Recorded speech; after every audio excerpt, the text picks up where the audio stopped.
What's up again, guys? Brian here at 3TR, and I have another requested topics video to share with you guys today. Now, this video was actually requested to me by one of my PlayStation Network friends, and he basically wanted me to do a part 3 on my thoughts on what they should do with Resident Evil. Now, to be honest, I actually really had nothing more to talk about, but luckily, he gave me a couple of ideas that I could actually run through to see if they could actually work in Resident Evil 7. Some of these I don't think is really going to be elaborated on, but I'll give it a shot. You wanted me to go into depth with what they could do with the Resident Evil storyline. Well, going into 7, the only thing that we know for a fact is that Jake will be a part of it. Now, what can we do with Jake? Will he be with a partner? I personally don't think he should be with a partner, although with how cinematic Resident Evil has become to date, it's kind of a little bit odd for him to be by himself the entire time of the game. So, as much as I don't want to, there's a chance that he may end up being with a partner, or he'll have just random encounters with, just running into people who end up getting killed.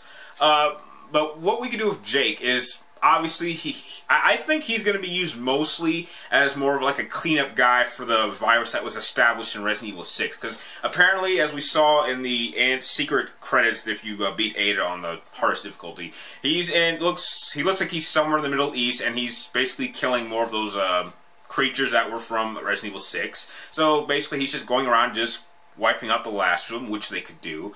Another thing that they could also do with his character is maybe he wants to find out more about Wesker. Maybe Wesker made a clone of himself, which I hope to God they don't do.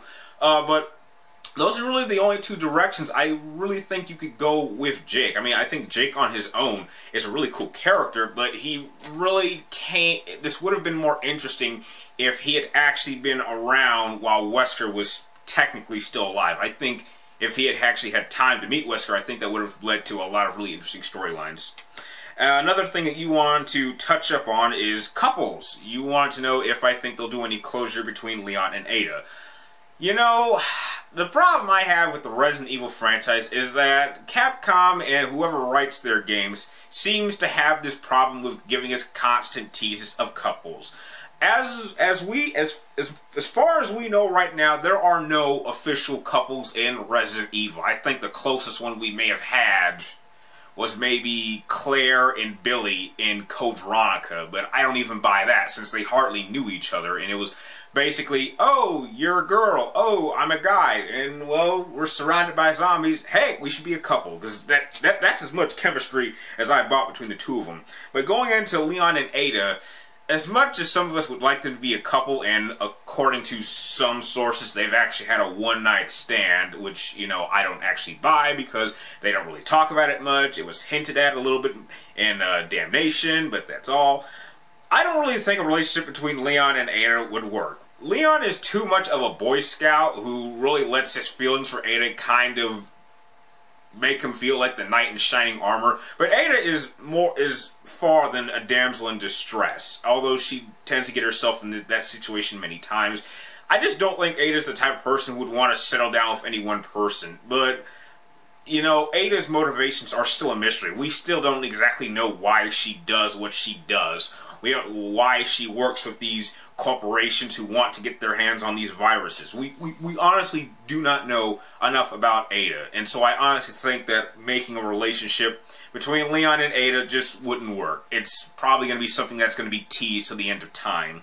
And going on to another unofficial couple, we have Chris and Jill. This is another opportunity that Capcom really could have taken, and I think the only hint of them maybe being a couple that I can recall was in the very, very, very first Resident Evil game. If you get one of the endings where Chris and Jill survive, as Jill's sleeping, I think she kind of just sleeps and just falls asleep on Chris's shoulders. But other than that, they've never actually teased that there was any sort of attraction towards each other. I would even go as far as to say is the relationship between Chris and Jill is the equivalent to if a male cop was working with a female cop for 15, 20 years and they're not interested in dating each other. That's as far as...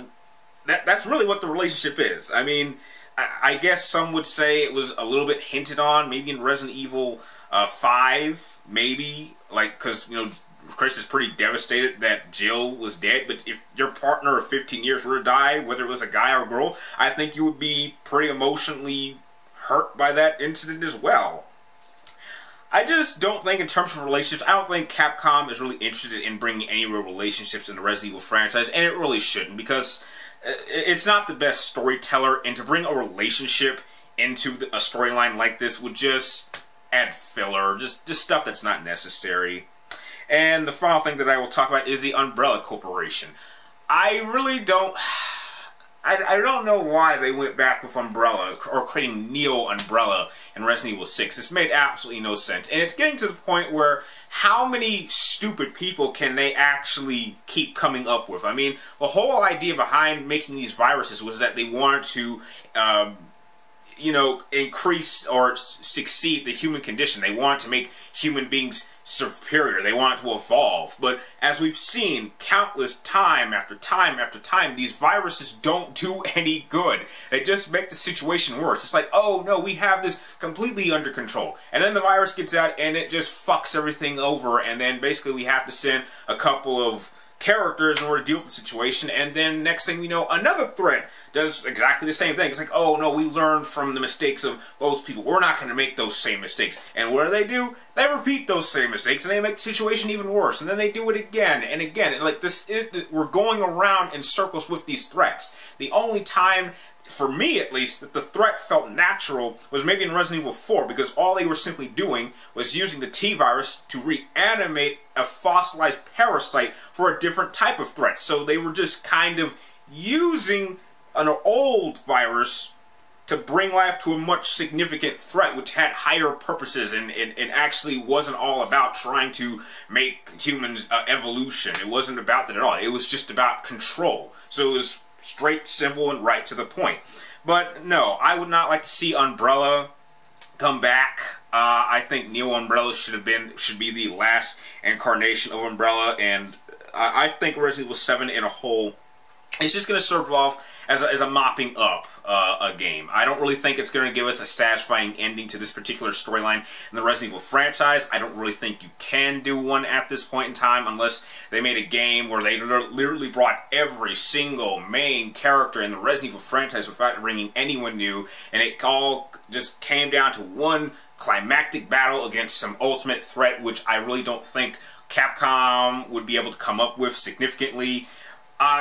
Just bottom line, as I've said before, this is just going to be a mopping up game. It's probably not going to even be a very satisfying ending, but it'll be an ending nonetheless. Because if we really want to go back to the way things were, then we need a reboot. Because I don't think you really could go back to the format that Resident Evil was at this point in time without rebooting the franchise. And the best thing they could do, at least at this point, is just give us an ending for this storyline. We may not all like it, but heck, it opens the door for newer things. And that's really all I have left to say in terms of Resident Evil 7. But I really would like to hear your guys' thoughts on things that you would like to see in Resident Evil 7, or things you don't want to see in Resident Evil 7. You can tell me in the comments down below. And if you like this video, feel free to like, comment down below, and please subscribe. Check for me my future movie, video game reviews, and topic videos like this one. And like always, thank you guys for watching. You're awesome, and I will see you next time.